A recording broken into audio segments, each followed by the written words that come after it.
आणि आता news top 9 कडे आपण वळूयात। सुरुवातीला राज्यसभा उमेदवार जाहीर झालेत, त्या संदर्भातल्या टॉप 9 आपण बातम्या बघूयात। भाजपकडून राज्यसभेसाठी 3 उमेदवार जाहीर। अशोक चव्हाण, मेधा कुलकर्णी आणि डॉक्टर अजित गोपछडे यांच्या नावावर शिक्कामोर्तब। उद्या उमेदवारी अर्ज भरणार। राज्यसभेसाठी शिंदेंच्या शिवसेनेकडून राज्यसभा उमेदवाराची घोषणा। काँग्रेसमधून आलेल्या मिलिंद देवरांना उमेदवारी जाहीर। पक्षानं सर्वसामान्य कार्यकर्त्याला संधी दिली आहे। पक्ष आणि नेत्यांचे आभार। आजवर पक्ष संघटनेसाठी केलेल्या कामाचं फळ मिळालं। डॉक्टर अजित गोपछडे यांची पहिली प्रतिक्रिया। त्या न्यायाचं मी पूर्णपणे सोनं करून दाखवेन। मी अतिशय सामान्य माणूस आहे आणि सामान्य कार्यकर्ता आहे, तळागाळातून आलेला आहे। जीवनामध्ये सगळ्यांना यश अपयश येत असतं आणि सगळ्या कार्यकर्त्यांची भावना आहे, त्यामुळे पक्षाचा सन्मान करणं आणि माझ्या ज्येष्ठांचा सन्मान करणं हे माझं काम आहे।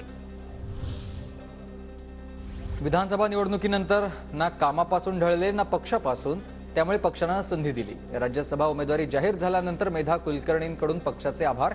राज्यसभेत देखील पुण्याचे प्रश्न मांडता येतील। पुणे माझं घर आहे, माहेर घर आहे, कुलकर्णींची प्रतिक्रिया।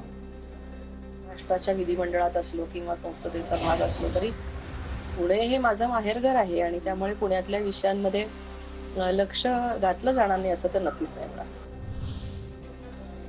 माझ्यावर सोपवलेली जबाबदारी मोठी, ती प्रामाणिकपणे पूर्ण करण्याचा प्रयत्न करेन। राज्यसभेची उमेदवारी जाहीर झाल्यानंतर अशोक चव्हाण यांचं ट्विट। पंतप्रधान नरेंद्र मोदी आणि अमित शहांसह फडणवीसांचे देखील मानलेत आभार। चंद्रकांत हंडोरे महाराष्ट्रातून काँग्रेसच्या राज्यसभेचे उमेदवार, तर माझ्यावर विश्वास दाखवणाऱ्या केंद्रीय नेत्यांचे आभार। चंद्रकांत हंडोरे यांची ही पहिली प्रतिक्रिया।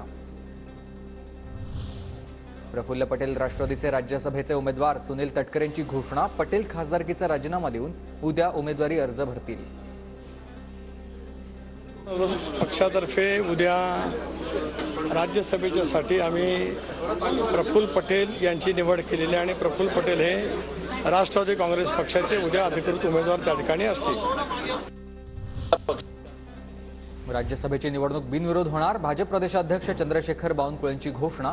तर सर्वांकडे पुरेसा कोटा, चुरस निर्माण करण्यात तथ्य नसल्याचंही वक्तव्य। बिनविरोध असं मला वाटतं आहे, कारण सर्वांकडे आपापला कोटा आहे, तर मला वाटतं या निवडणुकीला चुरस निर्माण करून काही उपयोग नाही।